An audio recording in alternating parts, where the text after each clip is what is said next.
Matthew Henry's Commentary on the Whole Bible. 2 Samuel 13. The righteous God had lately told David, by Nathan the prophet, that, to chastise him for his son in the matter of Uriah, he would raise up evil against him out of his own house, chapter 12 verse 11. And here, in the very next chapter, we find the evil beginning to rise. Henceforward, he was followed with one trouble after another, which made the latter part of his reign less glorious and pleasant than the former part. Thus God chastened him with the rod of men, yet assured him that his loving kindness he would not utterly take away. Adultery and murder were David's sins, and those sins among his children, Amnon defiling his sister Tamar, and Absalom murdering his brother Amnon, were the beginnings of his punishment, and the more grievous because he had reason to fear that his bad example might help to bring them to these wickednesses. In this chapter we have 1. Amnon ravishing Tamar, assisted in his plot to do it by Jonadab his kinsman, and villainously executing it, verses 1 to 20.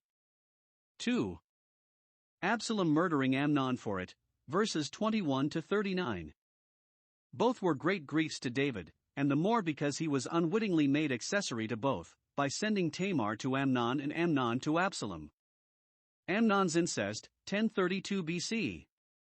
1. And it came to pass after this, that Absalom the son of David had a fair sister, whose name was Tamar, and Amnon the son of David loved her. 2. And Amnon was so vexed, that he fell sick for his sister Tamar, for she was a virgin, and Amnon thought it hard for him to do anything to her.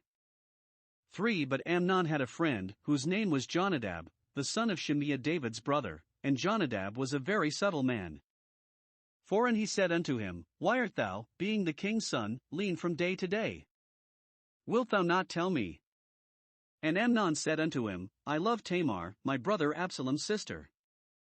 5. And Jonadab said unto him, Lay thee down on thy bed, and make thyself sick, and when thy father cometh to see thee, say unto him, I pray thee, let my sister Tamar come, and give me meat, and dress the meat in my sight, that I may see it, and eat it at her hand. 6. So Amnon lay down, and made himself sick, and when the king was come to see him, Amnon said unto the king, I pray thee, let Tamar my sister come, and make me a couple of cakes in my sight, that I may eat at her hand. 7. Then David sent home to Tamar, saying, Go now to thy brother Amnon's house, and dress him meat. 8. So Tamar went to her brother Amnon's house, and he was laid down. And she took flour, and kneaded it, and made cakes in his sight, and did bake the cakes. 9. And she took a pan, and poured them out before him, but he refused to eat. And Amnon said, Have out all men from me. And they went out every man from him. 10. And Amnon said unto Tamar, Bring the meat into the chamber, that I may eat of thine hand. And Tamar took the cakes which she had made, and brought them into the chamber to Amnon her brother. 11. And when she had brought them unto him to eat, he took hold of her, and said unto her, Come lie with me, my sister. 12. And she answered him, Nay, my brother, do not force me, for no such thing ought to be done in Israel, do not thou this folly. 13. And I, whither shall I cause my shame to go? And as for thee, thou shalt be as one of the fools in Israel. Now therefore, I pray thee, speak unto the king, for he will not withhold me from thee. 14. Howbeit he would not hearken unto her voice, but being stronger than she, forced her, and lay with her. 15. Then Amnon hated her exceedingly, so that the hatred wherewith he hated her was greater than the love wherewith he had loved her. And Amnon said unto her, Arise, be gone. 16. And she said unto him, There is no cause, this evil in sending me away is greater than the other that thou didst unto me. But he would not hearken unto her. 17. Then he called his servant that ministered unto him, and said, Put now this woman out from me, and bolt the door after her. 18. And she had a garment of divers colors upon her, for with such robes were the king's daughters that were virgins apparelled. Then his servant brought her out, and bolted the door after her. 19. And Tamar put ashes on her head, and rent her garment of divers colors, that was on her, and laid her hand on her head, and went on crying. 20. And Absalom her brother said unto her, Hath Amnon thy brother been with thee? But hold now thy peace, my sister, he is thy brother, regard not this thing. So Tamar remained desolate in her brother Absalom's house. We have here a particular account of the abominable wickedness of Amnon in ravishing his sister, a subject not fit to be enlarged upon nor indeed to be mentioned without blushing, that ever any man should be so vile, especially that a son of David should be so. Amnon's character, we have reason to think, was bad in other things. If he had not forsaken God, he would never have been given up to these vile affections. Godly parents have often been afflicted with wicked children. Grace does not run in the blood, but corruption does. We do not find that David's children imitated him in his devotion, but his false steps they trod in, and in those did much worse, and repented not. Parents know not how fatal the consequences may be if in any instance they give their children bad examples. Observe the steps of Amnon's sin.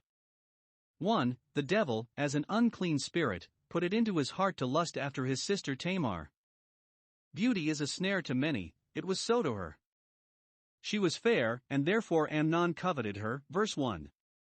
Those that are peculiarly handsome have no reason, on that account, to be proud, but great reason to stand upon their watch. Amnon's lust was 1. Unnatural in itself, to lust after his sister, which even natural conscience startles at and cannot think of without horror. Such a spirit of contradiction there is in man's corrupt nature that still it desires forbidden fruit, and the more strongly it is forbidden the more greedily it is desired.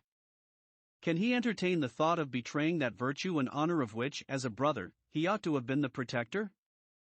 But what wickedness so vile as not to find admittance into an unsanctified, unguarded heart, left to itself? 2. It was very uneasy to him. He was so vexed that he could not gain an opportunity to solicit her chastity, for innocent converse with her was not denied him, that he fell sick. Verse 2. Fleshly lusts are their own punishment, and not only war against the soul, but against the body too, and are the rottenness of the bones. See what a hard master sinners serve, and how heavy his yoke is. 2. The devil, as a subtle serpent, put it into his head how to compass this wicked design.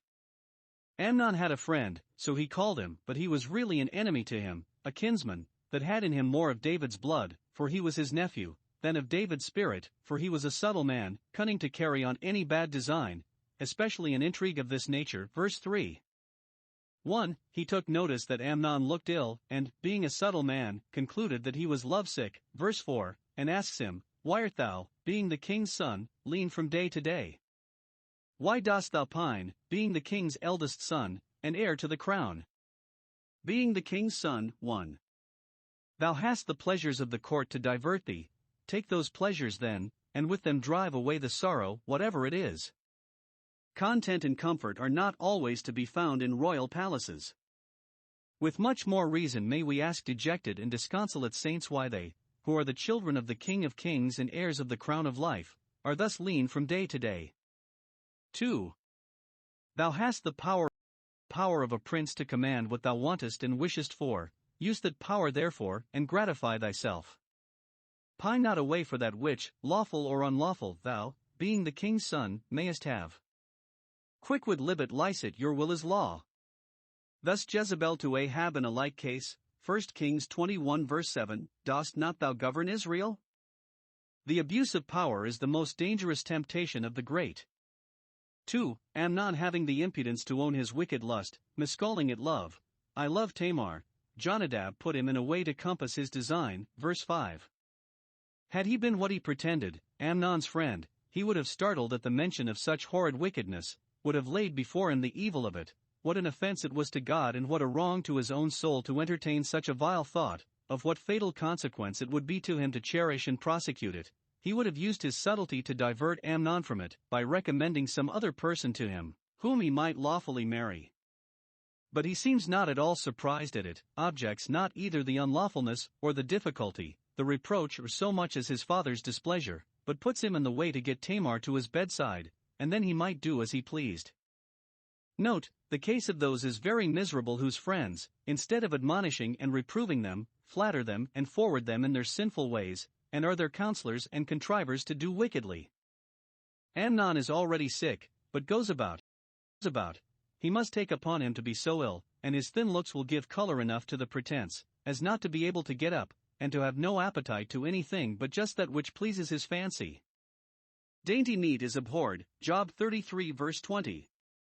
The best dish from the king's table cannot please him, but if he can eat anything, it must be from his sister Tamar's fair hand. This is what he is advised to. 3. Amnon followed these directions, and thus got Tamar within his reach. He made himself sick. Verse 6. Thus he lieth in wait secretly, as a lion in his den, to catch the poor, and to draw them into his net. Psalm 10 verses 8-10. David was always fond of his children, and concerned if anything ailed them. He no sooner hears that Amnon is sick than he comes himself to visit him. Let parents learn hence to be tender of their children and compassionate towards them. The sick child commonly the mother comforteth, Isaiah 66 verse 13, but let not the father be unconcerned. We may suppose that when David came to see his sick son he gave him good counsel to make a right use of his affliction, and prayed with him, which yet did not alter his wicked purpose.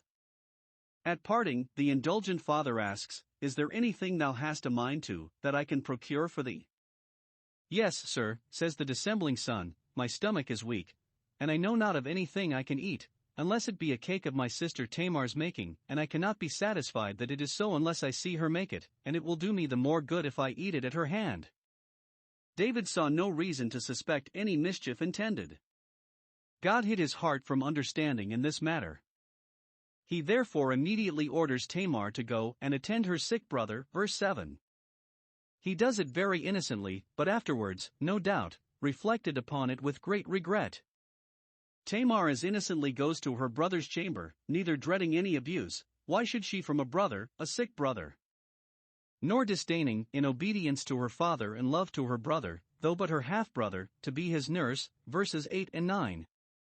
Though she was a king's daughter, a great beauty, verse 1, and well dressed, verse 18, yet she did not think it below her to knead cakes and bake them, nor would she have done this now if she had not been used to it. Good housewifery is not a thing below the greatest ladies, nor ought they to think it a disparagement to them. The virtuous woman, whose husband sits among the elders, yet works willingly with her hands, Proverbs 31 verse 13. Modern ages have not been destitute of such instances, nor is it so unfashionable as some would make it. Preparing for the sick should be more the care and delight of the ladies than preparing for the nice, charity more than curiosity.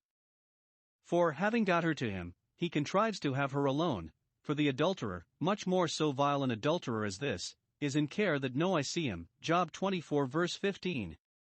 The meat is ready, but he cannot eat while he is looked at by those about him. They must all be turned out. Verse 9. The sick must be humored, and think they have a privilege to command. Tamar is willing to humor him. Her chaste and virtuous soul has not the least thought of that which his polluted breast is full of, and therefore she makes no scruple of being alone with him in the inner chamber. Verse 10. And now the mask is thrown off, the meat is thrown by, and the wicked wretch calls her sister, and yet impudently courts her to come and lie with him. Verse 11. It was a base affront to her virtue to think it possible to persuade her to consent to such wickedness when he knew her behavior to be always exemplarily modest and virtuous.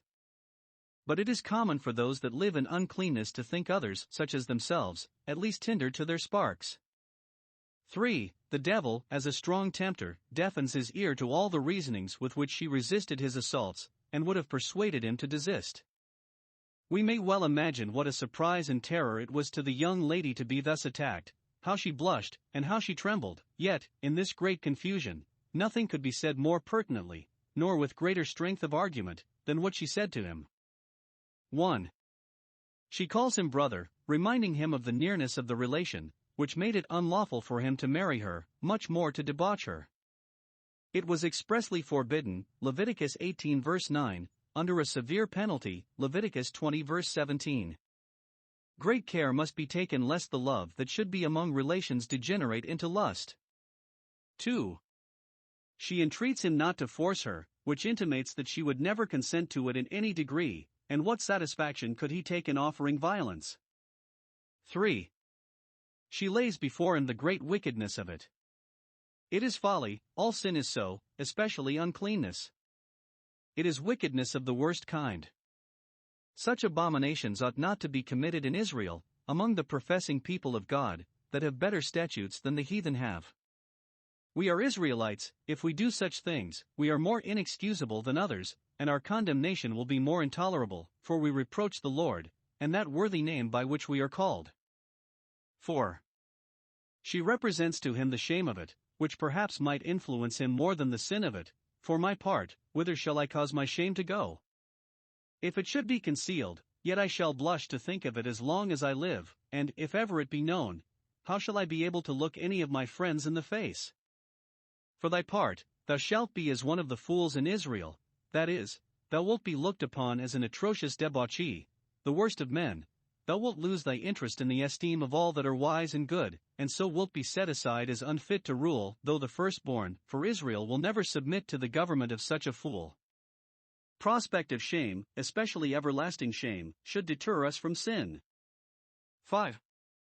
To divert him from his wicked purpose at this time, and, if possible, to get clear of him, she intimates to him that probably the king, rather than he should die for love of her, would dispense with the divine law, and let him marry her, not as if she thought he had such a dispensing power, or would pretend to it, but she was confident that, upon notice given to the king by himself of this wicked desire, which he would scarcely have believed from any one else, he would take an effectual course to protect her from him. But all her arts and all her arguments availed not. His proud spirit cannot bear a denial, but her comfort and honor, and all that was dear to her, must be sacrificed to his brutish and outrageous lust. Verse 14. It is to be feared that Amnon, though young, had long lived a lewd life, which his father either knew not or punished not, for a man could not, of a sudden, arrive at such a pitch of wickedness as this. But is this his love to Tamar? Is this the recompense he gives her for her readiness to attend him in his sickness? Will he deal with his sister as with a harlot? Base villain! God deliver all that are modest and virtuous from such wicked and unreasonable men. For, the devil, as a tormentor and betrayer, immediately turns his love of her into hatred. Verse 15. He hated her with great hatred, greatly, so it is in the margin, and grew as outrageous in his malice as he had been in his lust. 1. He basely turned her out of doors by force, nay, as if he now disdained to touch her with his own hands, he ordered his servant to pull her out and bolt the door after her. Verse 17. Now, 1. The innocent injured lady had reason to resent this as a great affront, and in some respects, as she says, verse 16, worse than the former, for nothing could have been done more barbarous and ill-natured, or more disgraceful to her. Had he taken care to conceal what was done, her honor would have been lost to herself only. Had he gone down on his knees and begged her pardon, it might have been some little reparation. Had he given her time to compose herself after the horrid confusion she was put into, she might have kept her countenance when she went out, and so have kept her counsel. But to dismiss her thus hurried, thus rudely, as if she had done some wicked thing, obliged her, in her own defense, to proclaim the wrong that had been done her. 2. We may learn from it both the malignity of sin. Unbridled passions are as bad as unbridled appetites, and the mischievous consequences of sin. At last, it bites like a serpent, for here we find, 1. That sins, sweet in the commission, afterwards become odious and painful, and the sinner's own conscience makes them so to himself. Amnon hated Tamar because she would not consent to his wickedness, and so take part of the blame upon herself, but to the last resisted it, and reasoned against it, and so threw all the blame upon him. Had he hated the sin, and loathed himself for it, we might have hoped he was penitent. Godly sorrow worketh indignation, 2 Corinthians 7 verse 11. But to hate the person he had abused showed that his conscience was terrified, but his heart not at all humbled. See what deceitful pleasures those of the flesh are, how soon they pass away, and turn into loathing. See Ezekiel 23 verse 17. 2. That sins, secret in the commission, afterwards become open and public, and the sinners themselves often make them so. Their own tongues fall upon them. The Jewish doctors say that, upon the occasion of this wickedness of Amnon, a law was made that a young man and a young woman should never be alone together, for, said they, if the king's daughter be so used, what will become of the children of private men? 2. We must now leave the criminal to the terrors of his own guilty conscience, and inquire what becomes of the poor victim. 1. She bitterly lamented the injury she had received, as it was a stain to her honor, though no real blemish to her virtue. She tore her fine clothes in token of her grief, and put ashes upon her head, to deform herself, loathing her own beauty and ornaments, because they had occasioned Amnon's unlawful love, and she went on crying for another's sin. Verse 19. 2. She retired to her brother Absalom's house, because he was her own brother, and there she lived in solitude and sorrow, in token of her modesty and detestation of uncleanness. Absalom spoke kindly to her, bade her pass by the injury for the present, designing himself to revenge it. Verse 20. It should seem by Absalom's question, "Has Amnon been with thee?" that Amnon was notorious for such lewd practices, so that it was dangerous for a modest woman to be with him. This Absalom might know, and yet Tamar be wholly ignorant of it. The plot against Amnon, 1032 BC.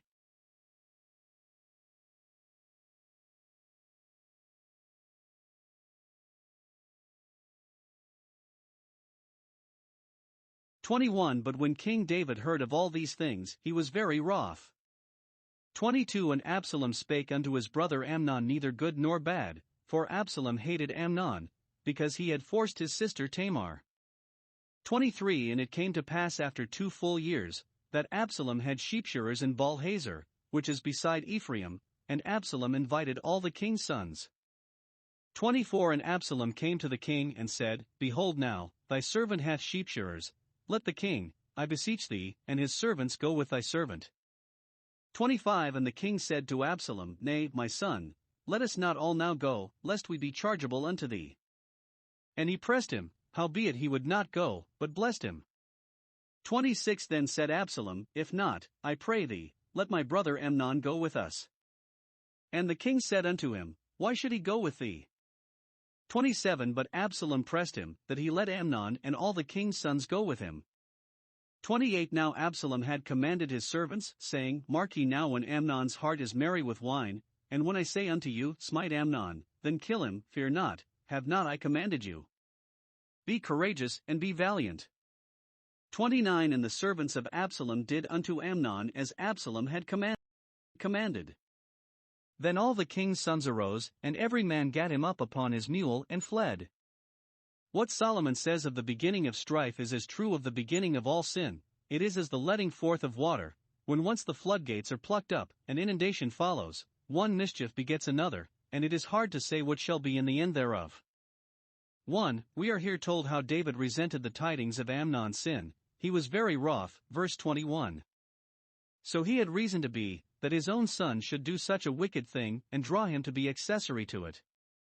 It would be a reproach to him for not giving him a better education, it would be a blot upon his family, the ruin of his daughter, a bad example to his kingdom, and a wrong to his son's soul. But was it enough for him to be angry? He ought to have punished his son for it, and have put him to open shame. Both as a father and as a king he had power to do it. But the LXX here adds these words, But he saddened not the spirit of his son Amnon, because he loved him, because he was his firstborn. He fell into Eli's error, whose sons made themselves vile, and he frowned not on them. If Amnon was dear to him, his punishing him would have been so much the greater punishment to himself for his own uncleanness.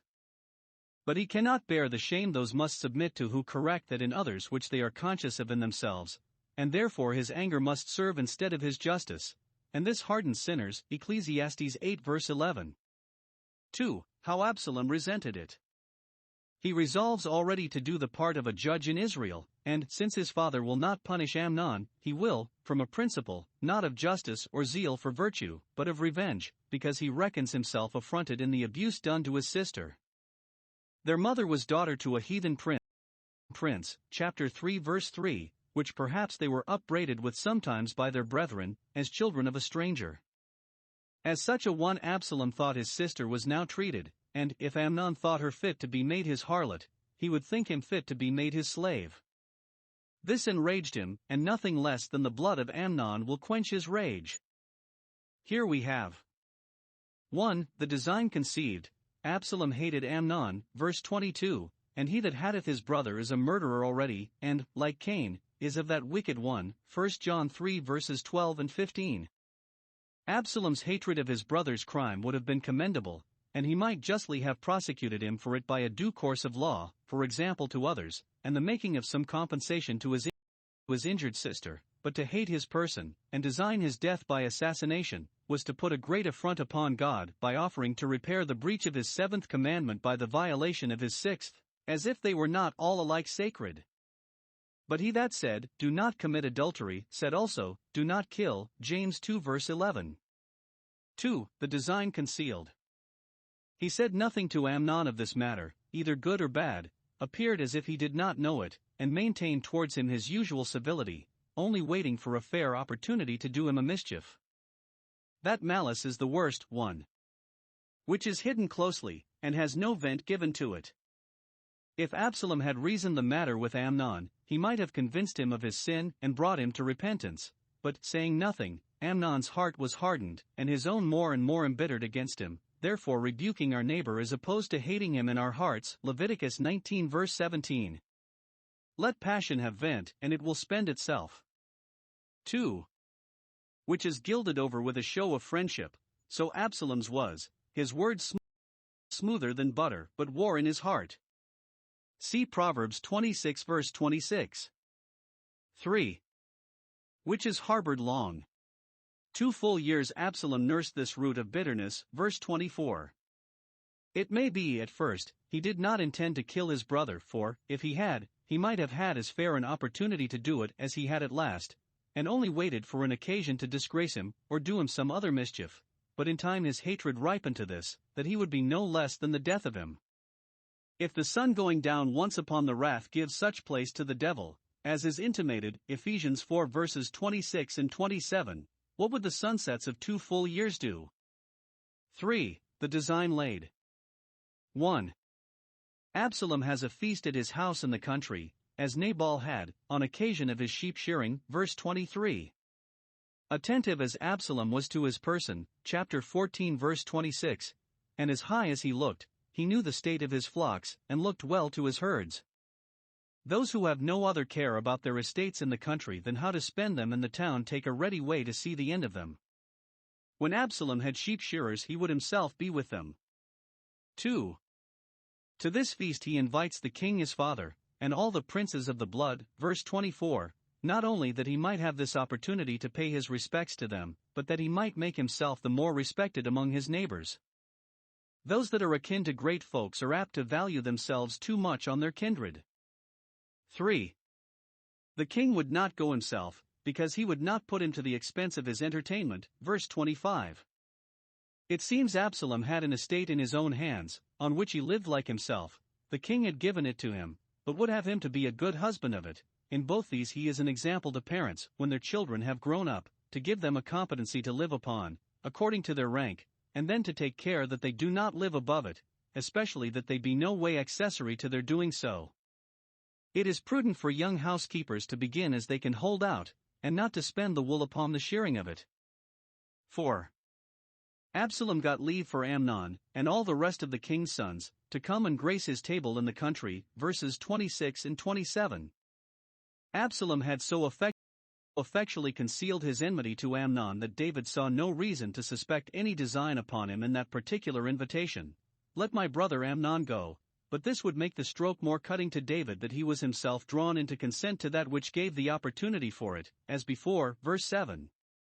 It seems, David's sons, though grown up, continued to pay such a deference to their father as not to go such a small journey as this without leave. Thus ought children, even when they have become men and women, to honor their parents, consult them, and do nothing material without their consent, much less against their mind. 4. The design executed, verses 28 and 29. 1.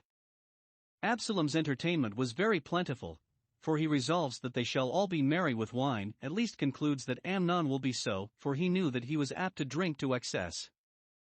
But 2. The orders he gave to his servants concerning Amnon, that they should mingle his blood with his wine, were very barbarous.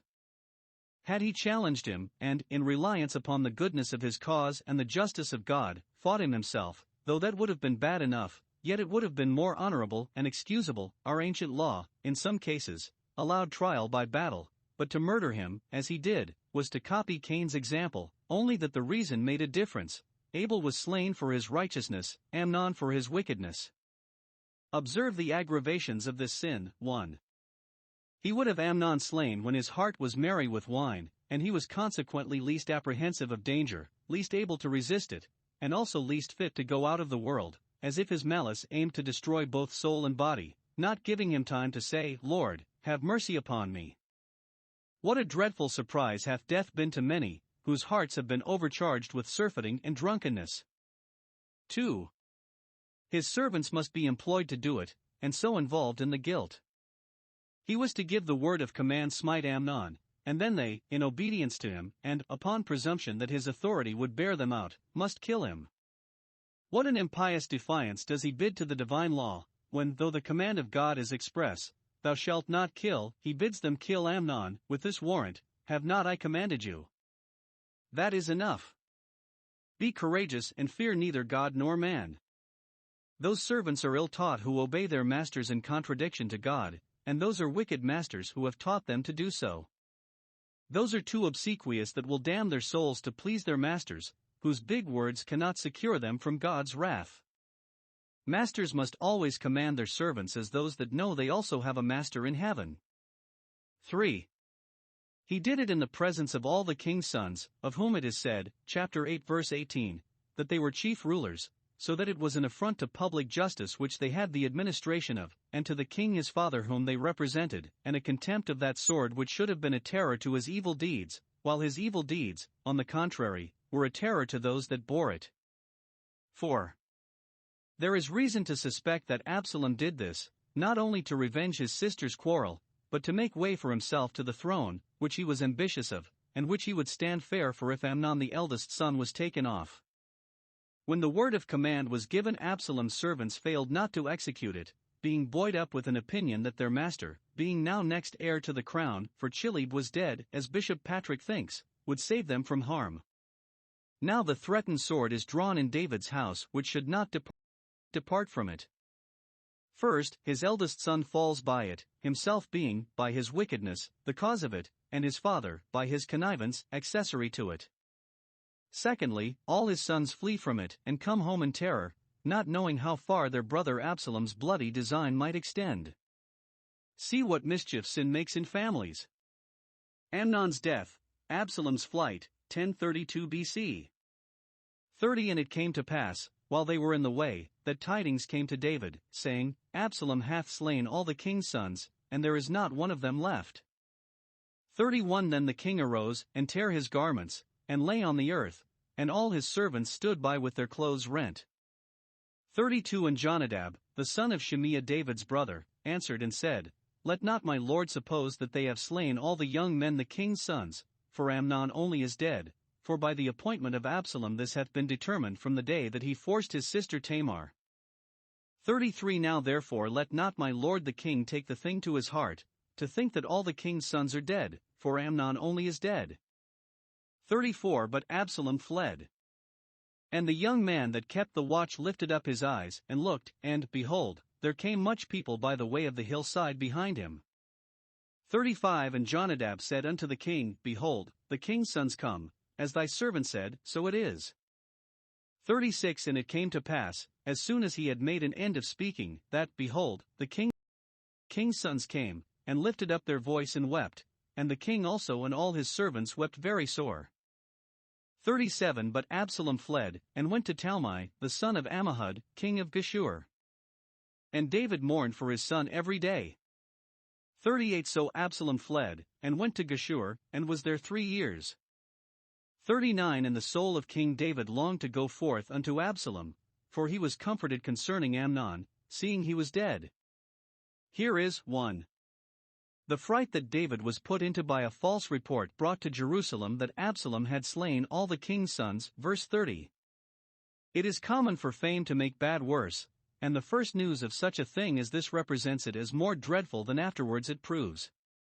Let us not therefore be afraid of evil tidings, while they want confirmation, but, when we hear the worst, hope the best, at least hope better. However, this false news gave as much affliction to David, for the present, as if it had been true. He tore his garments, and lay on the earth, while as yet it was only a flying story, verse 31.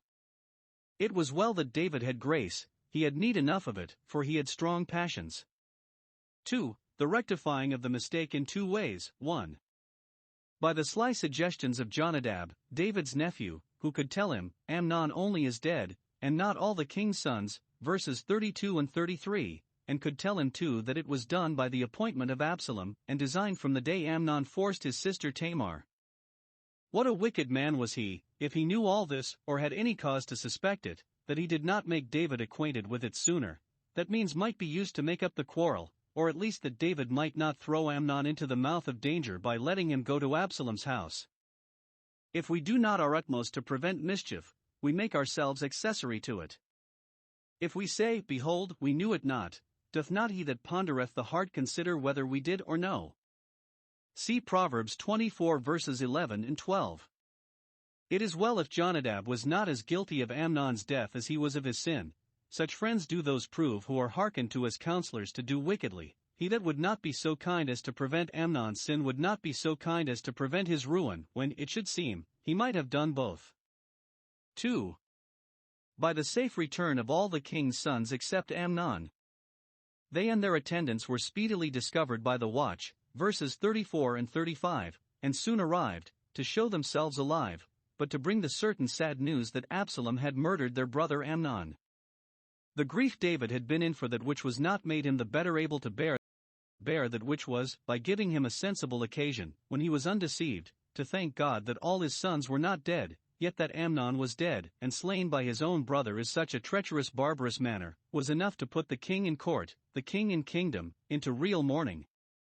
Sorrow is never more reasonable than when there is sin in the case. 3. Absalom's flight from justice. Absalom immediately fled, verse 34. He was now as much afraid of the king's sons as they were of him. They fled from his malice, he from their justice. No part of the land of Israel could shelter him. The cities of refuge gave no protection to a willful murderer.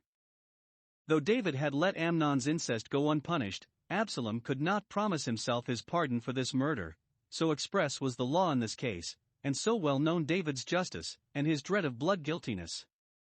He therefore made the best of his way to his mother's relations, and was entertained by his grandfather Talmai, king of Geshur, verse 37, and there he was protected 3 years, verse 38, David not demanding him, and Talmai not thinking himself obliged to send him back unless he were demanded. 4. David's uneasiness for his absence. He mourned for Amnon a good while, verse 37, but, he being past recall, time wore off that grief, he was comforted concerning Amnon. It also wore off too much his detestation of Absalom's sin. Instead of loathing him as a murderer, he longs to go forth to him, verse 39. At first he could not find in his heart to do justice on him. Now he can almost find in his heart to take him into his favor again. This was David's infirmity. Something God saw in his heart that made a difference, else we should have thought that he, as much as Eli, honored his sons more than God.